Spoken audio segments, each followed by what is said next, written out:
Bonjour tout le monde.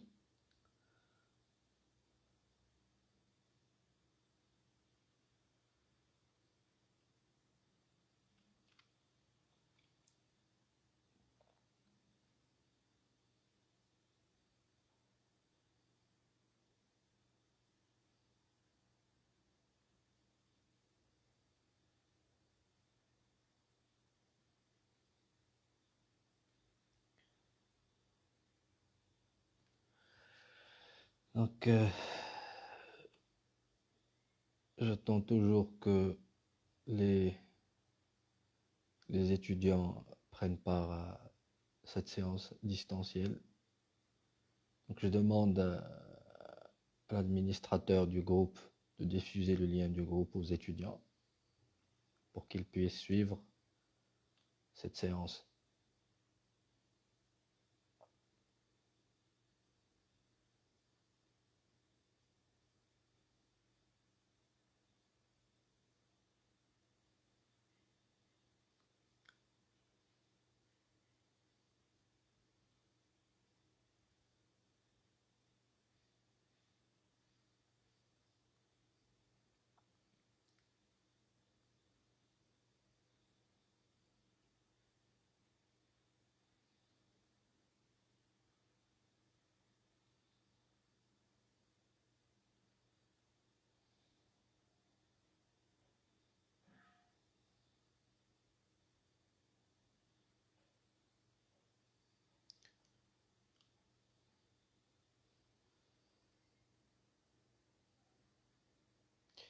Est-ce que vous m'entendez?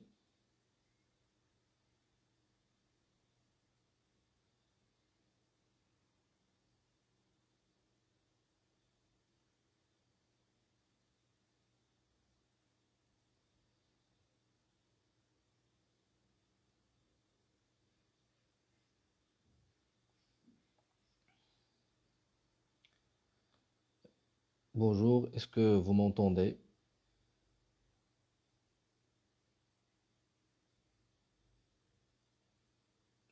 واش كاين الصوت؟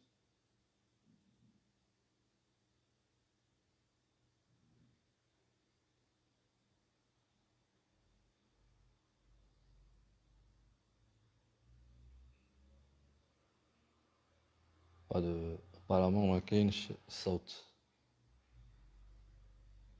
واش الصوت مسموع بالنسبة للطلبة الحاضرين؟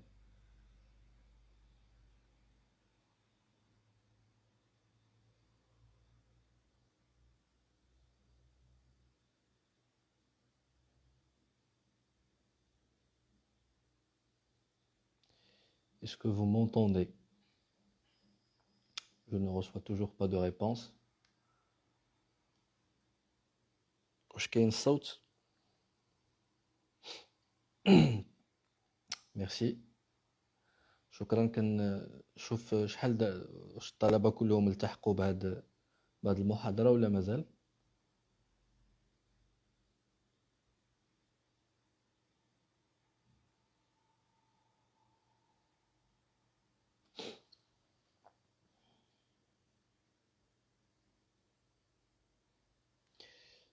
حاولوا تصيفطوا تبارطاجيو هاد لو ليان ديال لو جروب ديالكم مع الطلبة باش يحضروا لهاد لا سيونس هادي.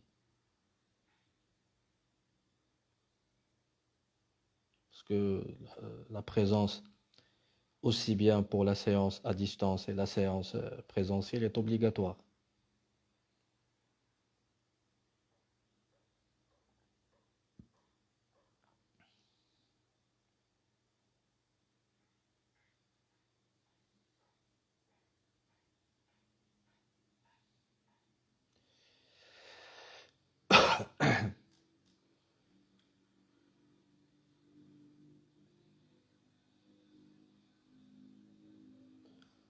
En tout cas, juste pour vous rappeler le plan général dans notre cours. Donc, le cours se compose de trois chapitres. Ce module d'introduction à l'étude du droit, je l'ai organisé en trois chapitres. Déjà, l'intérêt de la connaissance des notions de base du droit pour un économiste, pour un gestionnaire est indéniable, parce que pour que l'on puisse maîtriser les aspects économiques et gestionnaires, il faut aussi maîtriser les aspects juridiques. Pour gérer une entreprise, on a besoin du droit. Pour faire des activités économiques, et on a besoin du droit. Donc, c'est pourquoi ce cours d'introduction du droit a été programmé dans le parcours, dans le cursus de licence en sciences d'économie et de gestion. Donc, comme je l'ai dit il y a de cela quelques moments, le plan se compose de 3 chapitres. Un chapitre premier qui traite de la règle de droit ou du droit objectif. Ce chapitre premier comporte quatre parties ou 4 axes. Un axe relatif à la définition et à la fonction du droit. Donc on a essayé de répondre dans le cadre de cet axe à la question suivante. Qu'est-ce que le droit et à quoi sert-il? Aussi, on a fait la distinction entre le droit objectif et les droits subjectifs, c'est-à-dire on a défini le mot droit au sens objectif et au sens subjectif. Aussi, on a étudié la règle de droit, c'est-à-dire le droit objectif, et les autres règles sociales, les autres régulateurs sociaux, à savoir la morale et la religion. Puis, on a essayé de caractériser la règle de droit par rapport à la règle de morale et à la règle de religion. Dans le cadre du deuxième chapitre, qui traite des sources et des branches de la règle de droit ou des sources et des branches du droit objectif, on a consacré une séance à l'étude des sources de la règle de droit, c'est-à-dire des sources du droit objectif. Donc, la séance d'aujourd'hui s'inscrit dans le cadre du deuxième chapitre. Il en constitue la deuxième partie et il traite des branches du droit objectif, c'est-à-dire on va essayer de faire une classification des ensembles normatifs, des ensembles de règles juridiques qui composent le droit objectif. On va essayer de répondre tout simplement à la question suivante. De quoi est composé le droit objectif? Quelles sont les branches qui composent le droit objectif? Sommairement, on a 2 grandes branches qui comprennent chacune des sous-ensembles, des sous-branches, en l'occurrence le droit public et le droit privé. Donc, pour le droit, cette séance, on la consacre aux branches du droit. Donc, initialement, le droit, c'est-à-dire le droit objectif, est perçu comme un tout homogène, comme une seule unité de connaissance et de savoir. Mais, de plus en plus, le droit s'inscrit dans un mouvement de spécialisation et de fragmentation. Donc, au début, le droit constitue un tout homogène, une seule unité de connaissance et de savoir. Mais progressivement, cette unité de connaissance et de savoir commence à s'inscrire dans un mouvement de fragmentation, de spécialisation. Donc, ce droit qui est au début un tout commence à se décomposer, à s'inscrire dans un mouvement de spécialisation. Pourquoi? Parce que les besoins, les attentes des personnes, des individus et des groupements qui constituent la société, ces besoins sont devenus complexes, évolutifs et variés. Donc, au début, le droit constitue un tout homogène, mais avec l'évolution des besoins, des attentes, des revendications des membres, des individus et des groupes d'individus qui constituent la société, le droit s'est inscrit dans un mouvement de spécialisation.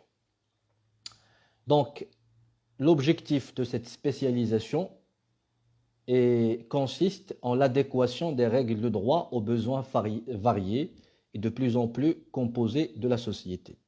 Donc, comme je viens de le dire, les besoins des individus et des groupements d'individus qui composent la société évoluent de façon ininterrompue Donc, pour prendre en charge cette évolution des besoins et des attentes de la société, des différents groupes qui constituent la société, le droit s'est spécialisé, s'est inscrit dans un mouvement de fragmentation pour adapter ces règles, c'est-à-dire les règles juridiques, aux besoins variés et de plus en plus complexes exprimés par les individus et les groupes. Par exemple, prenons un exemple.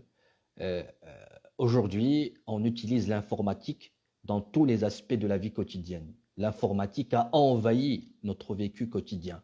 Donc, là, il faut donc, puisque cet outil est devenu omniprésent dans la vie quotidienne, il faut qu'il y ait des dispositifs juridiques qui réglementent l'utilisation de cet outil. Et on a créé le droit de l'informatique. Donc, lorsque les besoins, les phénomènes sociaux évoluent, le droit accompagne cette évolution en essayant de la réglementer. Donc, au début, le droit s'analysait comme un tout, mais avec l'évolution, avec la complexification des besoins, des revendications, des attentes, des demandes, des aspirations des individus et des groupes d'individus qui composent la société, le droit s'est inscrit dans un mouvement de spécialisation. Donc, cette spécialisation du droit poursuit deux objectifs. D'une part, il permet d'adapter les règles juridiques aux besoins sociaux. Et d'autre part, il permet d'enseigner le droit à des auditoires débutants en matière de droit. Par exemple, les étudiants en sciences d'économie et de gestion, le droit pour eux est une matière nouvelle, donc il faut faciliter l'enseignement de cette matière, prévoir un mécanisme qui permet de leur enseigner cette matière nouvelle de manière simple. Ce mécanisme est la spécialisation. Donc, l'intérêt de la spécialisation du droit, de l'existence de plusieurs branches du droit, en fonction de l'objet que chaque branche essaie de réguler et de prendre en charge, c'est d'abord un intérêt ou un objectif d'adéquation des règles juridiques aux situations sociales, et c'est aussi une facilitation de l'enseignement du droit, des sciences juridiques, à des auditoires, à des personnes qui sont encore débutantes dans ce domaine-là. Donc, de façon générale, le droit se scinde en deux grandes branches. Le droit est réparti en deux grandes branches. Et chacune de ces branches comporte elle-même des sous-branches. Donc, les deux grandes branches qui constituent le droit sont le droit public et le droit privé. L'appellation de droit public concerne les règles juridiques qui visent l'organisation et la réglementation des relations entre les États, des relations entre les organes du même État et des relations entre les organes de l'État et les individus. Donc, de façon générale, le droit public essaie de réglementer la relation entre les organes de l'État, d'une part, et les relations entre ces organes étatiques et les individus, d'autre part. Exemple, le droit administratif. Le droit administratif fixe les relations relatives à l'organisation et au fonctionnement des administrations publiques, d'une part. Et d'autre part, il fixe les règles qui organisent, qui régissent, qui encadrent la relation entre les administrations publiques et les utilisateurs des prestations administratives, et les clients de ces administrations publiques, et les usagers de ces prestations fournies par les structures administratives. Donc, le droit public poursuit deux objectifs. D'une part, il organise la relation entre les différents organes de l'État, le Parlement, le gouvernement, le pouvoir judiciaire, et de l'autre, il organise la relation entre ces organes, ces autorités publiques et les individus. Ça, c'est pour le droit public. La deuxième grande branche qui compose le droit, c'est le droit privé. Et le droit privé est constitué de l'ensemble des règles juridiques destiné à régir les relations entre les personnes privées, c'est-à-dire les individus, les entreprises, les associations, etc. Donc, si le droit public réglemente les relations entre les États et les individus et les relations à l'intérieur de l'État, le droit privé, lui, il réglemente la relation entre les personnes privées, c'est-à-dire les personnes physiques, les êtres humains, et les personnes morales de droit privé. Donc, si, par exemple, je veux acheter une maison, je veux acheter un appartement, ce sont des règles de droit privé qui s'appliquent. Si je veux créer une société pour entreprendre une activité économique, c'est le droit privé qui s'applique, le droit des sociétés. Donc, la relation, les rapports entre les personnes privées, qu'elles soient physiques, c'est-à-dire des êtres humains, ou morales, c'est-à-dire des groupements d'individus auxquels le droit reconnaît une existence juridique propre, en l'occurrence les syndicats, les associations, les entreprises, etc. Donc, les relations entre ces personnes juridiques sont régies par le droit privé. Donc, de façon schématisée, on peut dire que le droit public a pour objectif la préservation de l'ordre public et veille à la diffusion de la paix dans la société. Et aussi, il met en place le cadre régissant l'exercice des droits subjectifs, des libertés et des droits individuels. Donc, le droit public a pour objectif la protection de l'ordre public, la préservation de la paix et de la tranquillité dans la société. Et aussi, ce droit public pose le cadre, les conditions et les formes qui se rapportent à l'exercice des droits subjectifs. Le droit privé, lui, il organise et il exercice, et il organise et il définit l'exercice des droits subjectifs. Donc le droit public, il a pour objectif la protection de l'ordre public et la diffusion de la paix et de la tranquillité dans la société. Et le droit privé, lui, il a pour objectif la réglementation, l'organisation de l'exercice des droits subjectifs, c'est-à-dire les libertés et les droits individuels, le droit à l'éducation, le droit à la santé, le droit de créer une entreprise, le droit de créer un syndicat, le droit d'appartenir à un parti politique, le droit d'appartenir à de créer une association. Donc, le droit est au début, le droit s'analysait comme un tout homogène, mais sous l'effet de l'évolution et de la complexification des besoins et des attentes et des demandes des individus et des corps qui constituent la société, le droit s'est inscrit dans un mouvement de spécialisation.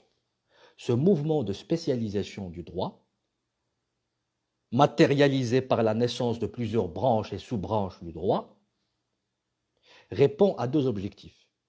Le premier objectif, c'est l'adéquation des règles juridiques, l'adaptation des règles juridiques aux besoins de la société et aux évolutions constatées au niveau de la société.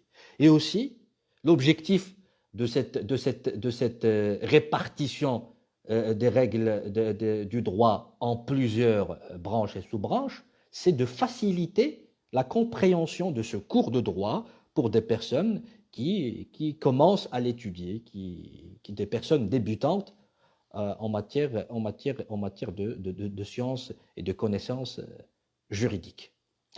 Généralement, on a deux grandes divisions, branches du droit objectif. Il y a d'une part le droit public et d'autre part le droit privé.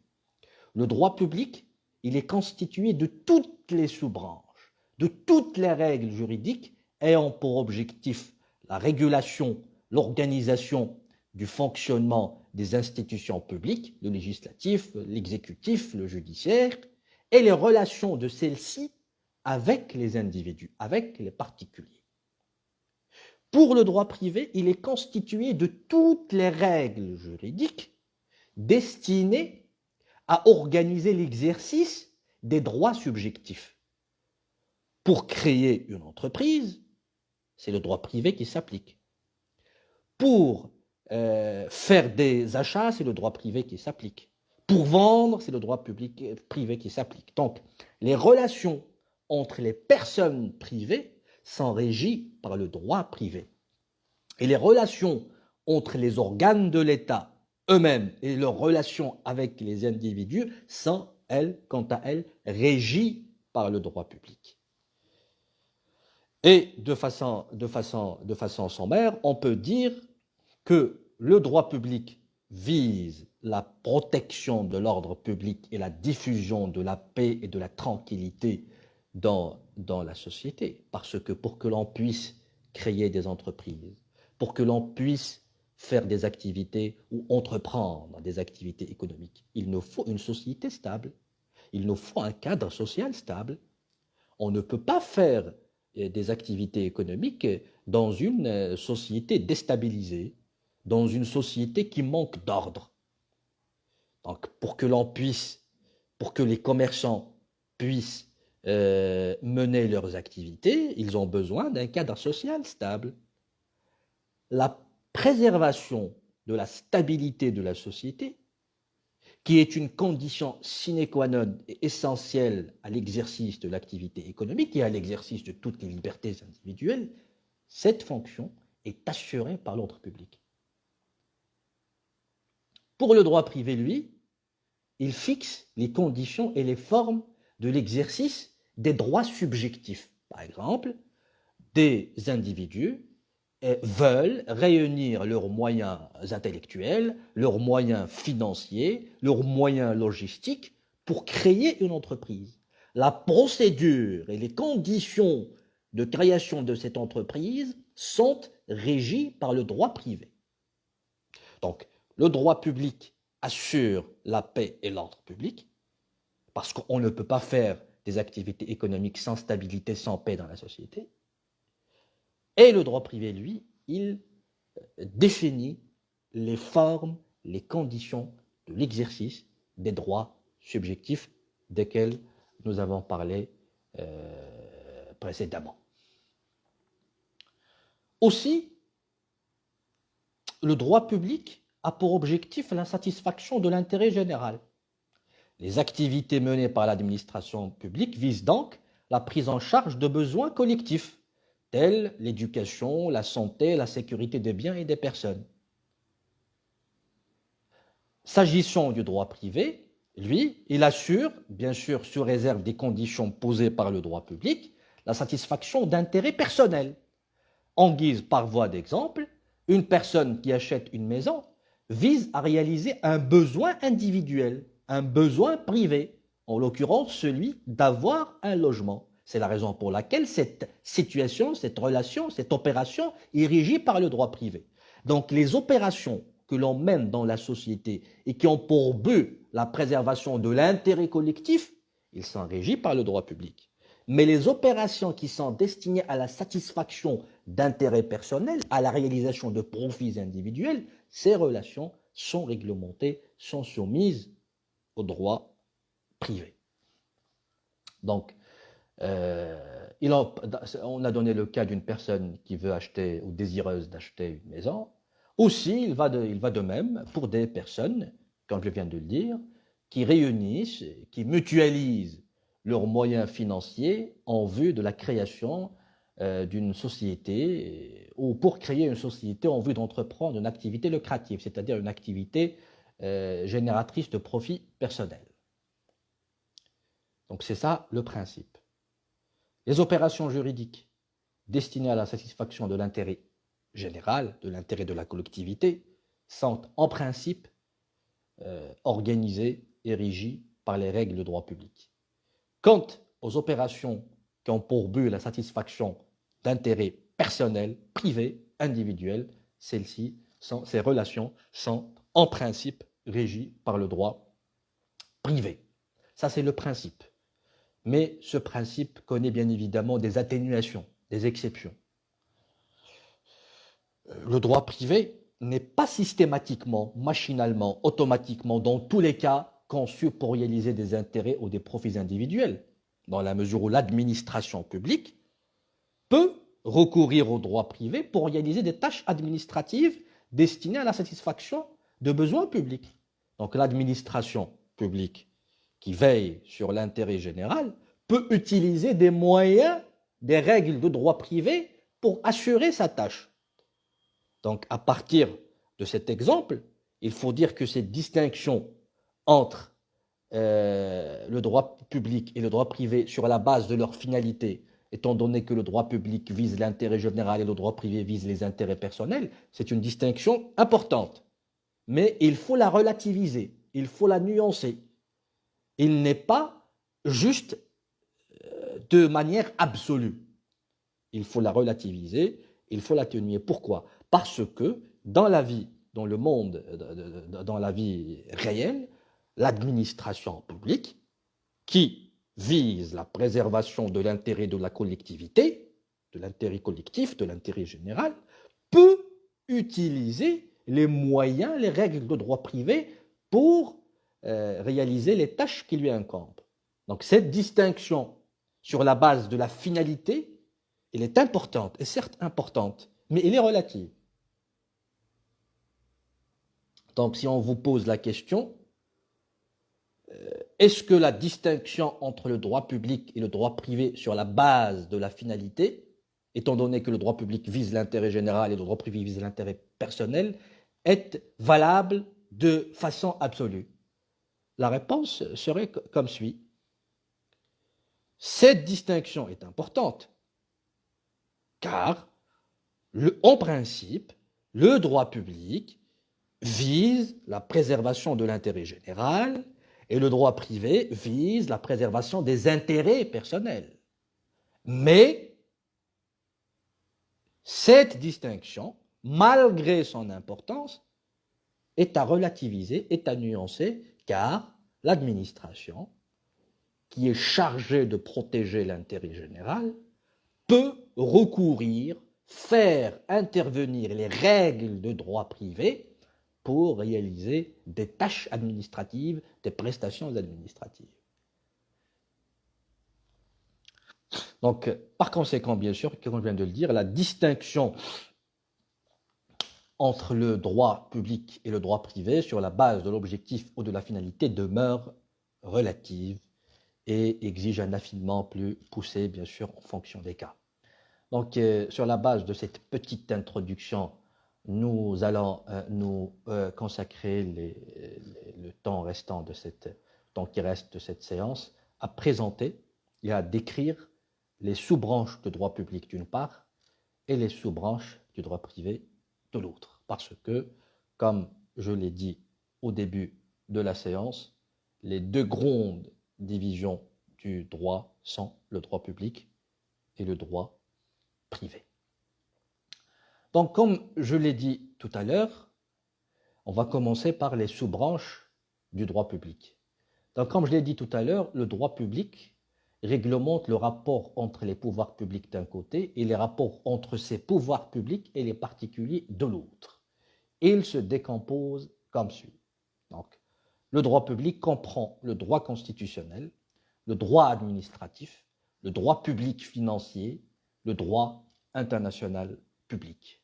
Vous pouvez trouver d'autres sous-branches de droit public, mais ces branches-là sont en principe les sous-branches fondamentales du droit public. Donc pour le droit constitutionnel, et ça j'ai parlé de ce droit constitutionnel dans le cadre de la séance que j'ai consacrée aux sources du droit objectif, quand j'ai évoqué la question de la Constitution. Donc le droit constitutionnel englobe l'ensemble des règles régissant la dévolution et l'exercice du pouvoir politique. Donc le droit constitutionnel essaie de répondre à deux questions essentielles. Comment atteindre le pouvoir politique? C'est à travers l'élection. Et comment exercer le pouvoir politique? C'est à travers les modalités d'exercice définies par la Constitution.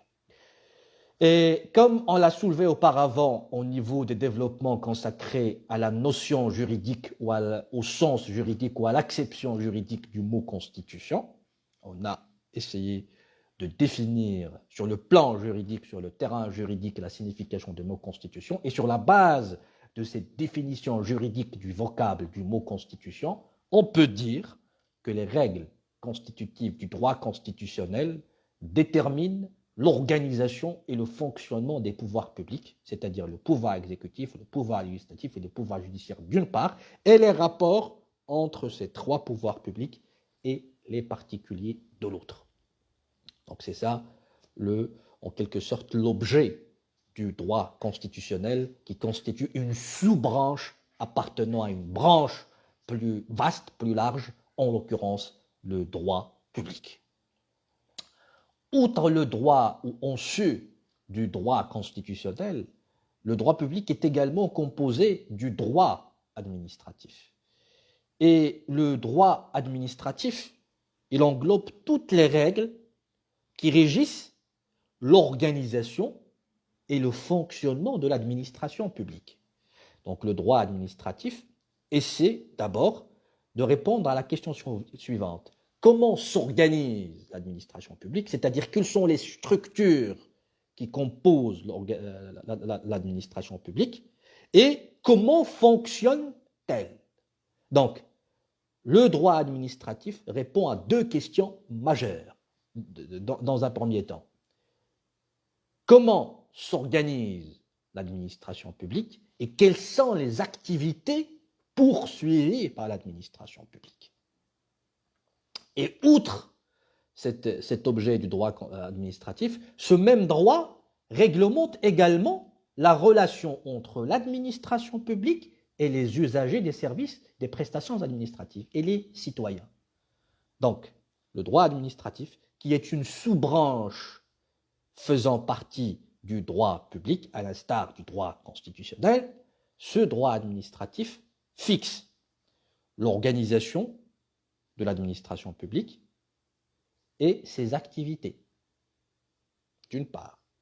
Et d'autre part, le droit administratif établit les règles qui régissent, qui réglementent les relations entre l'administration publique et les utilisateurs des prestations administratives et les clients de l'administration publique et les usagers de cette administration publique.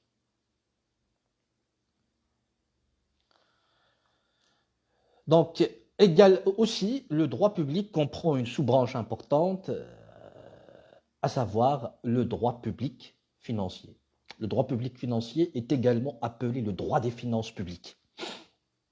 Donc, ce droit public financier et le droit des finances publiques, il se compose des règles juridiques applicables au budget, au recouvrement des recettes et à l'exécution des dépenses de l'État. Donc, de façon générale, le droit des finances publiques, le droit public financier comporte deux ensembles de règles, deux groupes de règles. Un ensemble de règles juridiques, un ensemble normatif qui régit les questions budgétaires, élaboration, exécution et contrôle du budget de l'État d'une part, et un autre ensemble normatif qui régit la structure et les moyens de perception des ressources fiscales de l'État. On peut dire que le droit public financier, que le droit des finances publiques se compose de deux volets. Le volet relatif au droit budgétaire, comment l'État élabore son budget, comment il l'exécute et quels sont les contrôles exercés sur l'exécution du budget de l'État, d'une part. Le deuxième volet, ou le volet second de ce droit public financier, c'est le droit fiscal. C'est l'ensemble des règles relatives aux ressources, à la fixation d'abord et au recouvrement des ressources fiscales de l'État ou à caractère fiscal. Le droit public est également composé d'une autre sous-branche, à savoir le droit international public. Le droit international public, il régit les relations entre les sujets du droit international, à savoir les États et les organisations internationales. Donc sur le plan interne, ce sont les règles de droit constitutionnel, de droit administratif, de droit de finances publiques qui s'appliquent. Mais dans le monde, il y a beaucoup d'États. Et ces États ont des relations politiques, ont des relations économiques. Pour régir ces relations entre les États, il y a une sous-branche de droit public qui traite de ces relations, en l'occurrence le droit international public. Donc, de façon générale, le droit public vise la préservation de l'ordre public. Il vise la diffusion de la paix, de la stabilité, de la tranquillité dans la société. Parce que on ne peut pas faire des activités économiques, on ne peut pas faire du commerce si la société est instable. Donc il nous faut des règles juridiques qui protègent la paix et l'ordre dans la société pour que l'on puisse mener des activités économiques prospères. Cette fonction d'édiction et de protection des règles juridiques destinées à la préservation de l'ordre public est assurée par le droit public, à travers les sous-branches que j'ai soulevées il y a de cela quelques moments, en l'occurrence le droit constitutionnel qui régit la dévolution et l'exercice du pouvoir politique et les relations entre ce pouvoir politique et les particuliers, le droit administratif qui régit la structure et les activités de l'administration publique et les relations entre cette administration publique et ses usagers, le droit public financier qui traite des questions relatives au budget et à la fiscalité, et le droit international public qui régit, qui organise, qui réglemente les relations entre les États sur le plan international.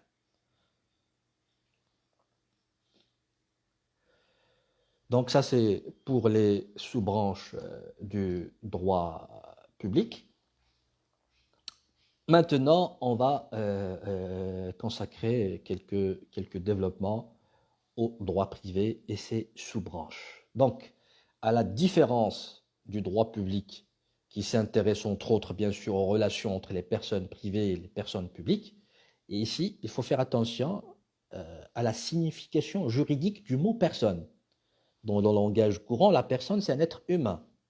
Mais dans le langage juridique, la personne juridique peut être une personne physique, c'est-à-dire un être humain, et il peut être une personne morale, c'est-à-dire un groupement d'individus auquel le droit a donné une personnalité juridique. Exemple, la société, l'association, le syndicat, le parti politique. Donc ce sont donc des personnes morales de droit.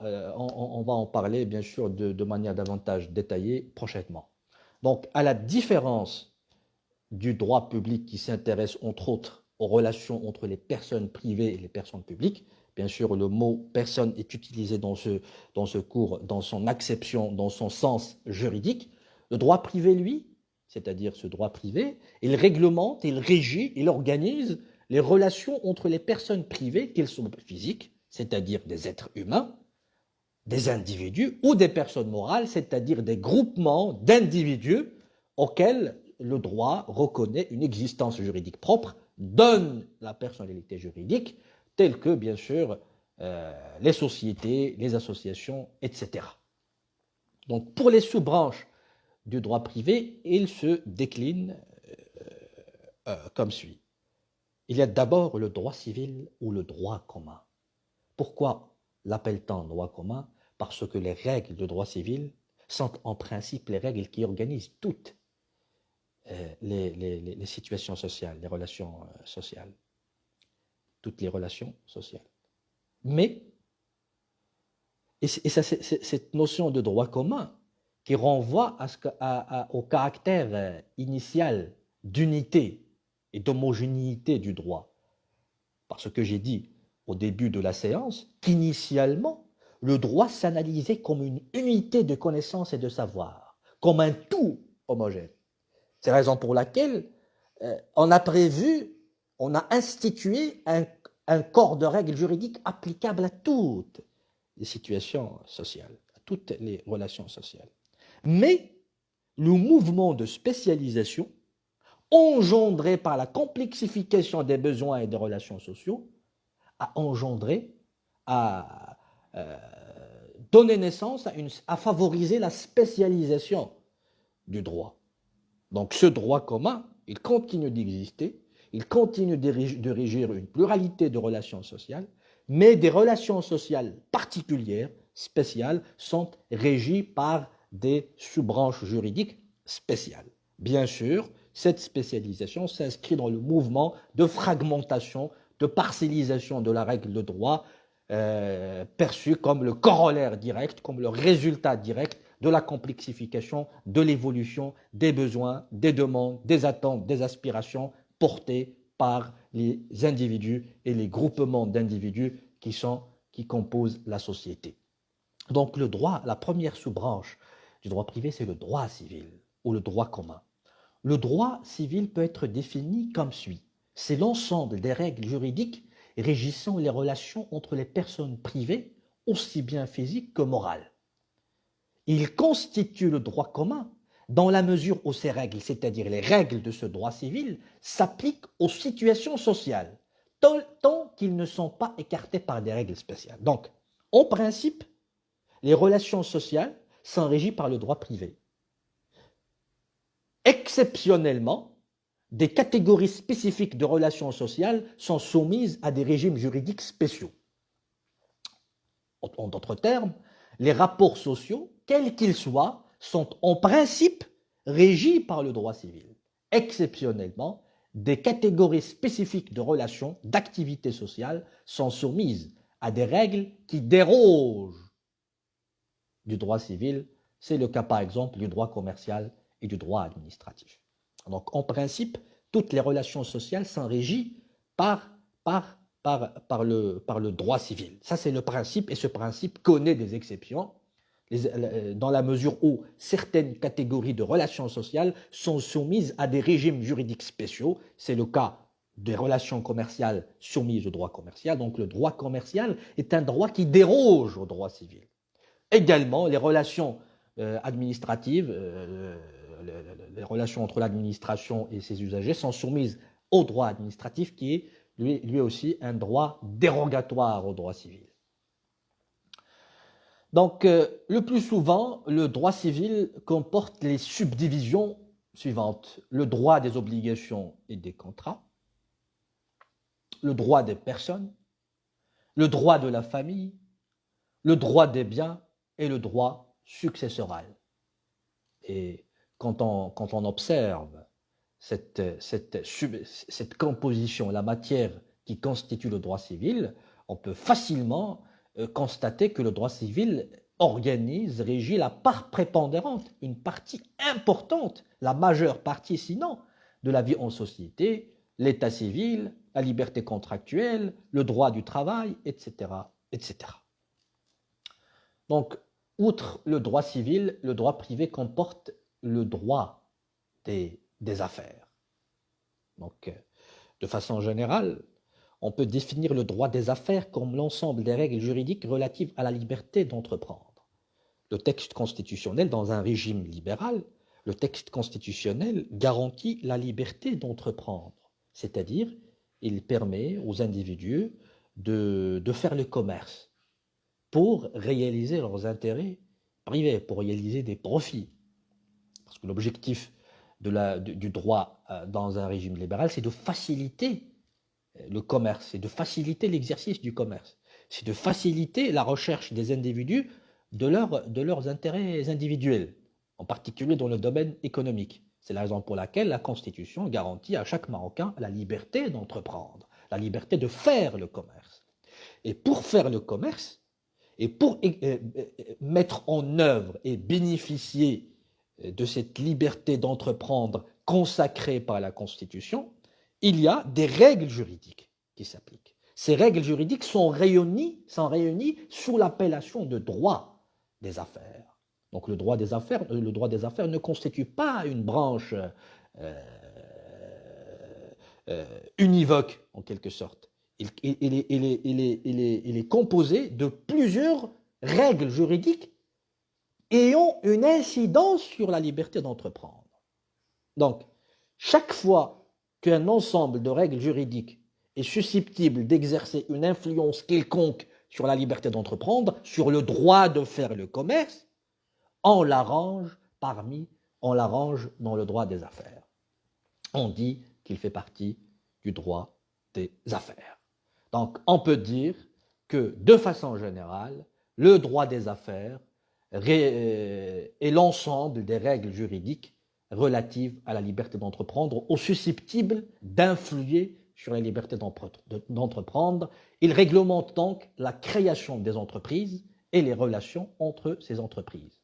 Le droit des affaires se présente donc comme un répertoire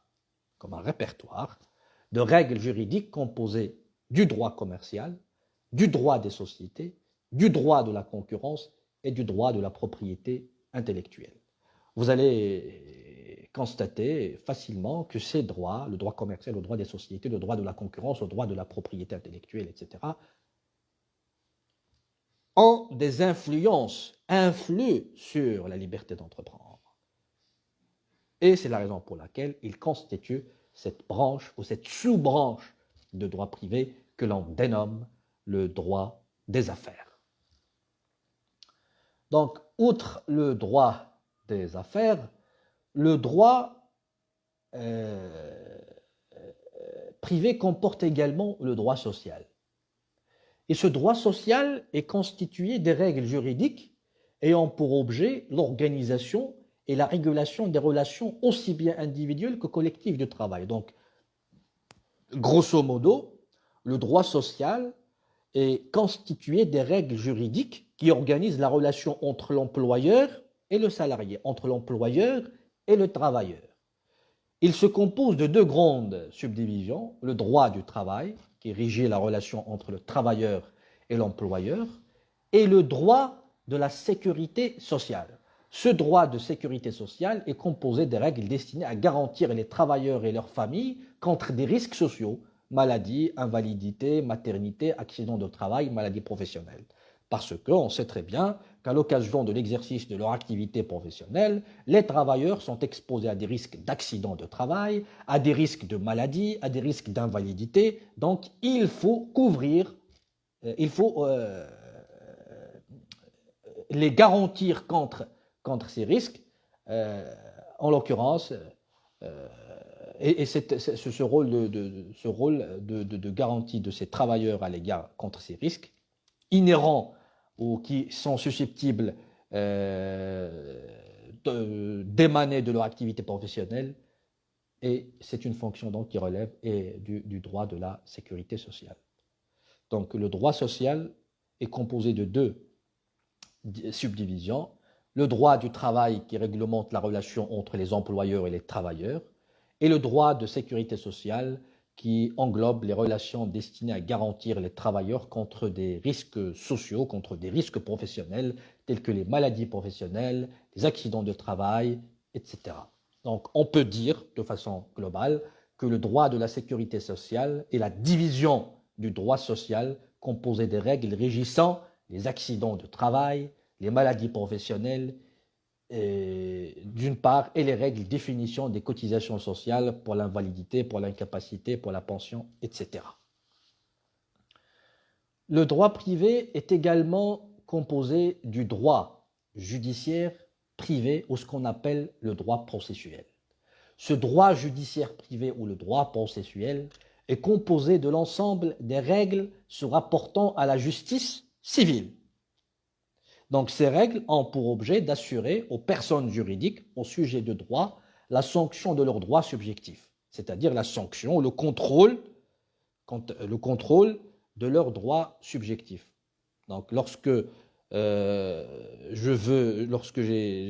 exemple, j'achète une maison et je découvre que la description de la maison diffère, la description ou l'état réel de la maison diffère de ce qui est mentionné dans le contrat de vente, je peux saisir la justice civile parce que je considère que ce contrat porte préjudice à mon droit subjectif, en l'occurrence celui d'avoir un logement dans l'état réel correspond à ce qui est mentionné dans le contrat. Donc, le droit judiciaire privé est là pour organiser les règles relatives à la justice civile. Donc, le droit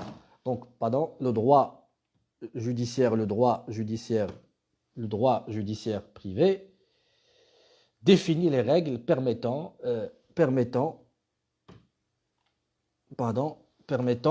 d'identifier le juge donc en cas de problème, en cas de litige, en cas de désaccord dans le cadre de la vie sociale, dans le cadre de l'exercice des droits subjectifs.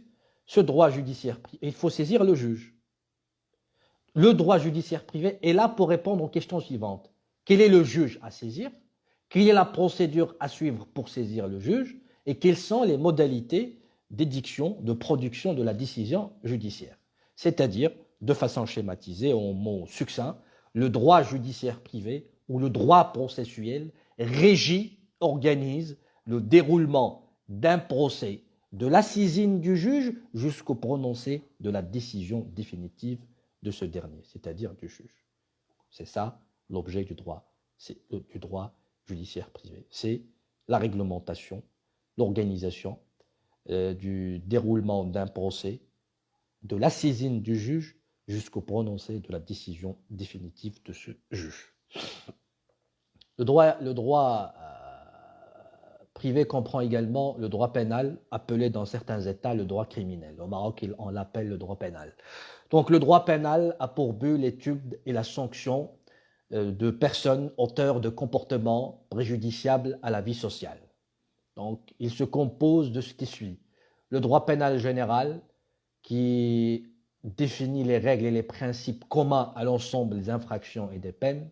Le droit pénal spécial qui consiste pour chaque infraction à l'étude de ses éléments constitutifs et des peines qui sont appliquées. Le droit de la procédure pénale qui est composé de l'ensemble des règles organisant le déroulement du procès pénal de la phase assurée par la police judiciaire jusqu'au prononcé du verdict définitif par le juge pénal. Et il y a aussi la criminologie qui est une science qui s'intéresse à l'étude des sources, de l'évolution et des conséquences du phénomène criminel, des crimes dans toutes leurs manifestations. Le droit privé comprend également le droit international privé.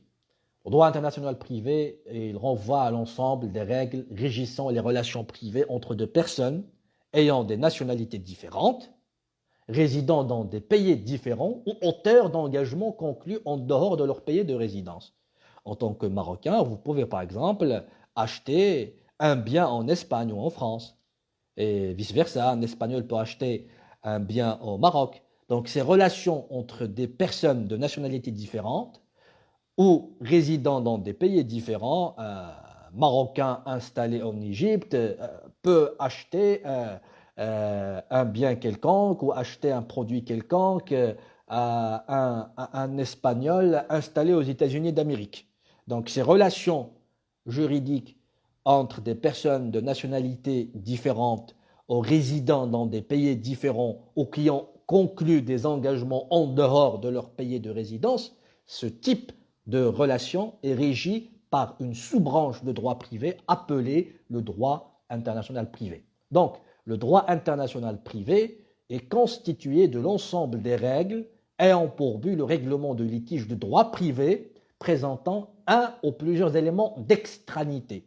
Quand il y a des nationalités différentes, quand il y a des pays différents, quand il y a auteur d'engagement installé en dehors du pays de résidence, c'est ce qu'on appelle des éléments d'extranéité.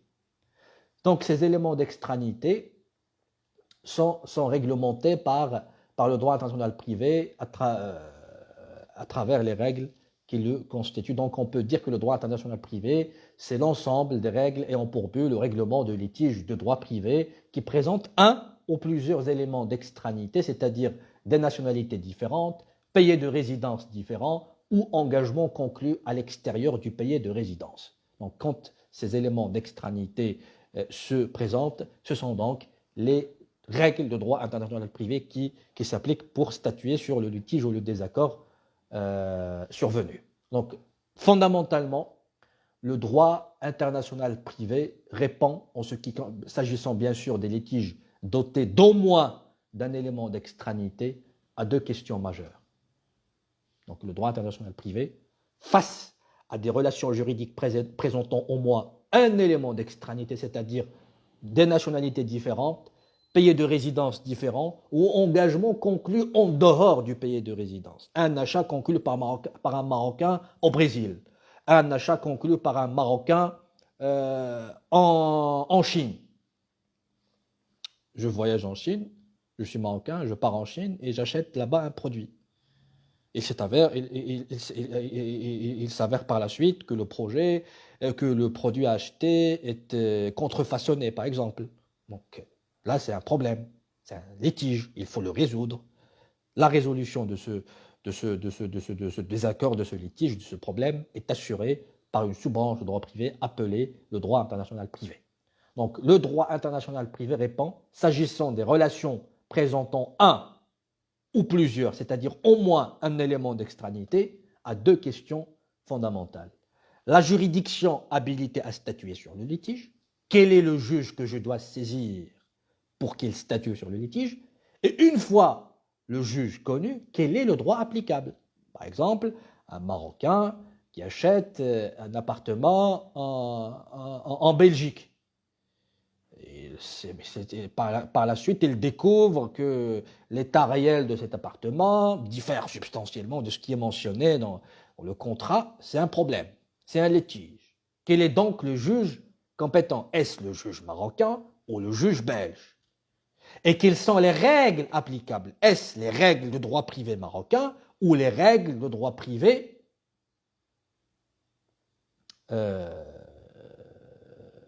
belge?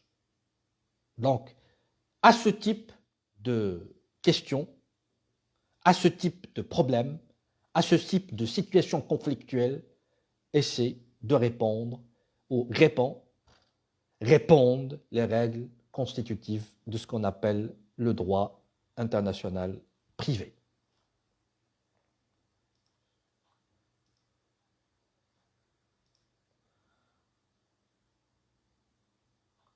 Maintenant, on passe, donc on a étudié donc jusqu'à présent, pour revenir, pour vous situer par rapport au plan général, on a étudié le chapitre premier consacré aux règles de droit, à la règle de droit plutôt, c'est-à-dire au droit objectif.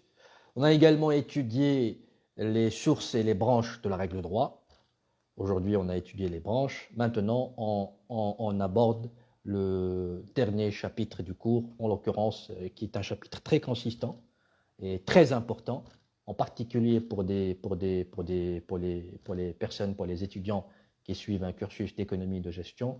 Ce chapitre s'intitule « Les droits subjectifs ». Donc, dans le cadre de ces droits subjectifs, on va essayer de définir la notion de personne juridique, de définir ou d'identifier les sources des droits subjectifs, de classifier ces droits subjectifs et d'étudier la sanction des droits subjectifs. En cas de problème qui surviennent ou qui surviennent entre les personnes privées, entre les titulaires de droits subjectifs, quelle est l'autorité chargée de statuer ou de résoudre ces problèmes? C'est bien sûr les juridictions. Donc on va essayer dans la quatrième partie de ce cours, de ce chapitre, d'étudier l'organisation judiciaire de notre pays, du royaume.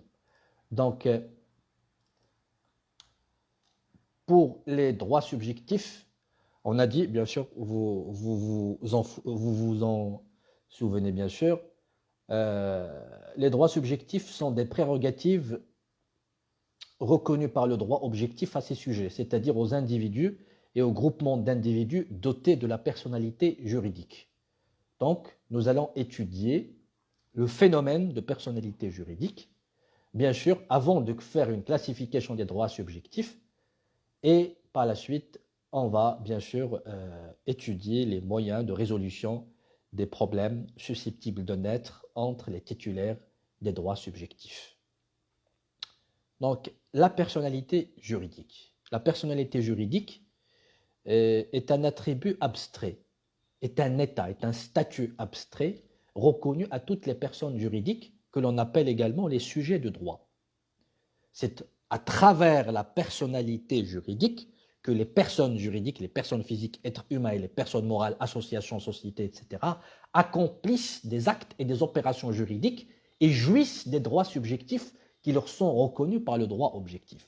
Donc le droit à l'éducation, la liberté d'entreprendre, la liberté syndicale, le droit d'association, toutes ces libertés, tous ces droits subjectifs reconnus aux personnes juridiques, et ils les exercent à travers justement leur personnalité juridique.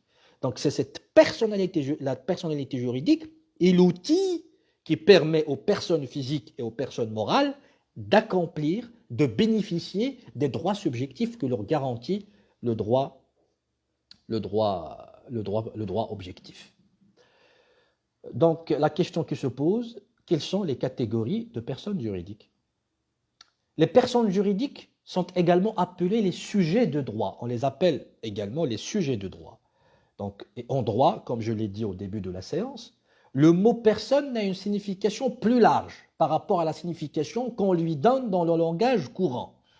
Dans le langage courant, la personne, c'est l'être humain. Mais en droit, ce même mot, en l'occurrence la personne, a une acception, un sens plus vaste, dans la mesure où il englobe à la fois les personnes physiques que sont les êtres humains et les personnes morales que sont des créatures de ces individus, de ces personnes physiques, en l'occurrence des associations, des sociétés, etc. Donc, sur le plan juridique, le mot personne englobe deux catégories de personnes, les personnes physiques d'une part et les personnes morales d'autre part. Les personnes physiques sont les êtres humains vivants, moi et vous, etc.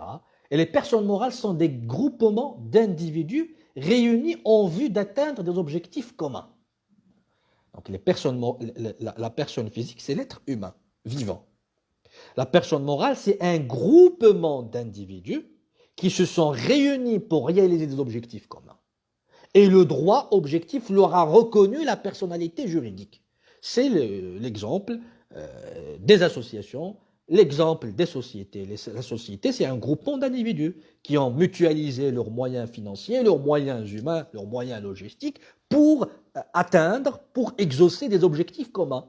Donc ce groupement d'individus est doté de la personnalité juridique et considère et constitue in fine une personne morale.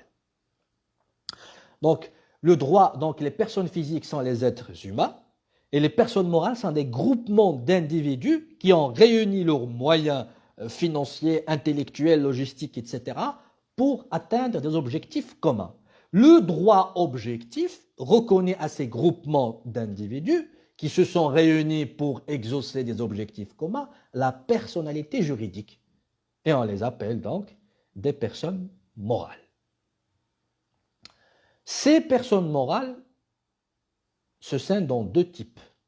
Les personnes morales de droit public, parce que souvenez-vous de la classification du droit que l'on a étudié tout à l'heure. On a dit que le droit se décompose en deux grandes branches, en l'occurrence le droit public et le droit privé. Donc il y a des personnes morales soumises au droit privé et des personnes morales soumises au droit public. Pour les personnes morales au droit public, il s'agit de l'État, des collectivités territoriales, c'est-à-dire les communes, les préfectures, les provinces et les régions. Les régions.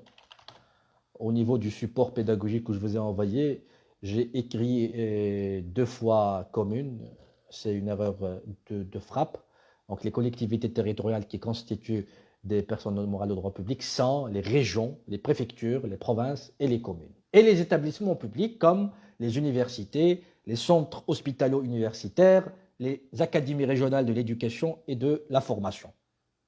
Et bien sûr, à côté, outre et en sus de ces personnes morales de droit public, il y a des institutions qui en dérivent, en ce sens que les personnes morales de droit public, que je viens de citer, peuvent elles-mêmes en créer d'autres. Par exemple, les collectivités territoriales peuvent se réunir dans des groupements des collectivités territoriales. Ces groupements de collectivités territoriales constituent, à l'instar de leurs créateurs, des personnes morales de droit public. Donc les personnes morales de droit public que je viens de citer, à savoir l'État, les collectivités territoriales et les établissements publics, peuvent elles-mêmes créer de nouvelles personnes morales de droit public. C'est le cas par exemple des collectivités territoriales qui, désireuses de mutualiser leurs moyens humains, financiers, etc. pour atteindre des objectifs communs, ils donnent naissance à un groupement de collectivités territoriales. Ce groupement de collectivités territoriales est une créature des collectivités territoriales et à l'instar de ses créateurs, cette créature détient la personnalité morale et constitue une personne morale de droit public. Aussi, les communes, qui sont des personnes morales de droit public, peuvent, pour réaliser des objectifs communs et sous réserve des conditions posées par la législation en vigueur, se réunir dans un établissement de coopération intercommunale, un ECI. Et bien sûr, l'établissement de coopération intercommunale, qui est une créature des communes réunissant les conditions posées par la législation en vigueur, est, à l'instar de ses créateurs, une personne morale au droit public. Donc les personnes morales au droit public sont l'État, les collectivités territoriales et les établissements publics. Les collectivités territoriales sont les régions, les provinces, les préfectures et les communes. Les établissements publics, ce sont les universités, les centres hospitalo-universitaires, les académies régionales de l'éducation et de la formation, etc. Ces personnes morales de droit public peuvent elles-mêmes donner naissance à de nouvelles personnes morales de droit public. Je vous ai donné le cas de collectivités territoriales qui se réunissent sous l'égide d'un groupement de collectivités territoriales. Je vous ai donné également l'exemple de communes qui se réunissent dans le cadre d'un établissement de coopération intercommunale. Donc, lorsque ces personnes morales de droit public, qui sont des créateurs, peuvent créer de nouvelles personnes morales de droit public, et dans ce cas-là, à l'instar de ces créateurs, de leurs créateurs, les créatures détiennent la personnalité morale de droit public et constituent des personnes morales donc, de droit public. Pour les personnes morales de droit privé, comme vous pouvez le constater, les personnes morales de droit public ne peuvent être créées que par des personnes morales de droit public. Des individus ne peuvent pas créer une commune. On ne peut pas créer, moi et vous, une commune ou une université. C'est une personne morale de droit public qui peut donner naissance à une personne morale de droit public. Mais les personnes morales de droit privé, elles, ils peuvent être créées par les personnes physiques. Donc c'est ça la distinction fondamentale. Les personnes morales de droit public ne sont créées que par des personnes morales de droit public, et non pas des personnes physiques. Mais pour les personnes morales de droit privé, elles, ils peuvent être créées, ils sont créés par des personnes physiques.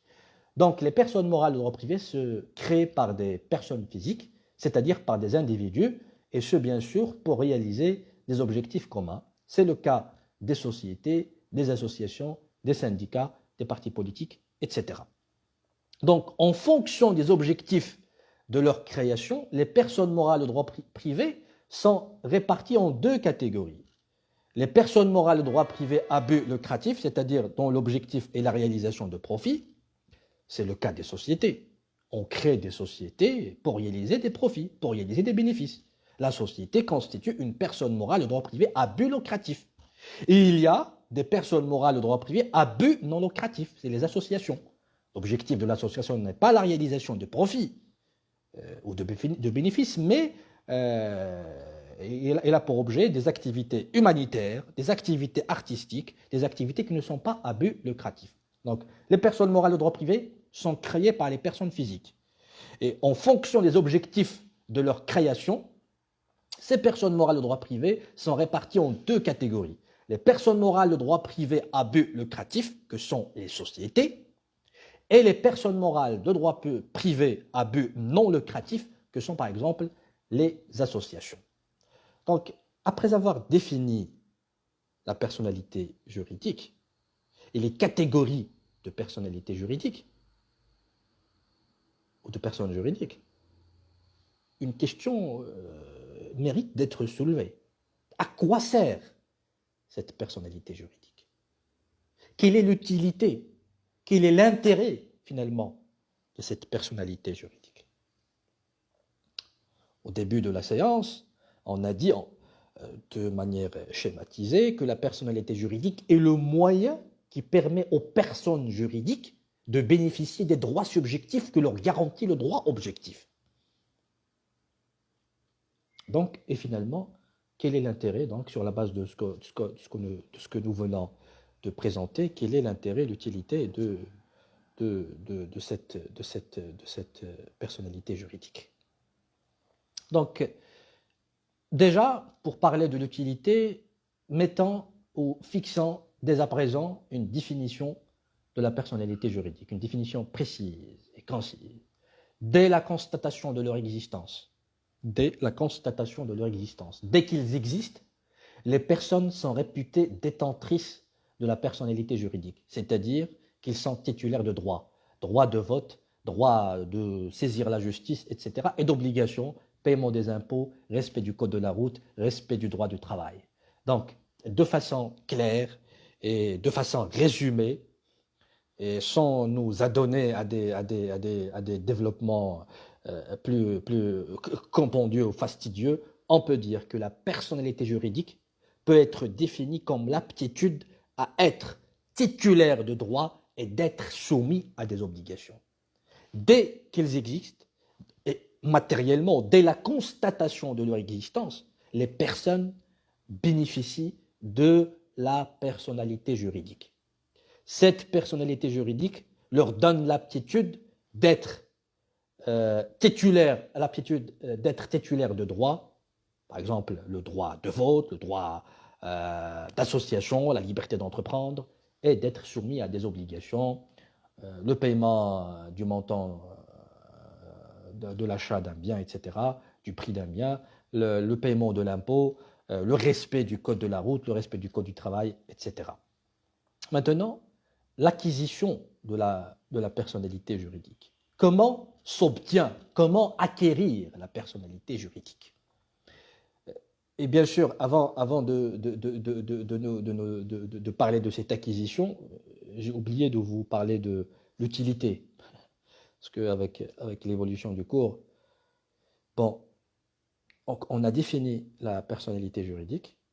Maintenant, on pose la question simple, à quoi sert cette personnalité juridique? En particulier pour des étudiants qui sont des débutants en matière juridique, ces questions d'utilité revêtent une importance particulière. Donc, à quoi sert cette personnalité juridique?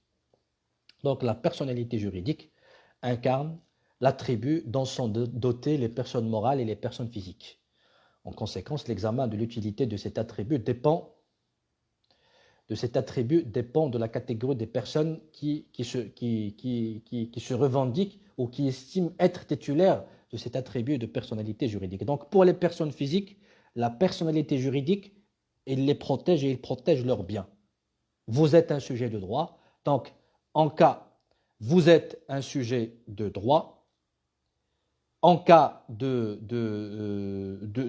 si par exemple quelqu'un essaie de porter atteinte à votre personne, de vous voler, vous pouvez saisir le juge. Donc, la personnalité juridique, elle est là pour protéger, pour une personne physique, l'objectif de la personnalité juridique, c'est la protection de cette personne physique et la protection de ses biens.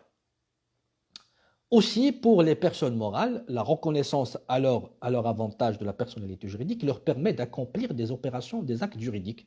La société, il a un patrimoine, donc il doit gérer son patrimoine. La société entreprend des relations avec les autres sociétés, donc il a besoin de gérer ses relations.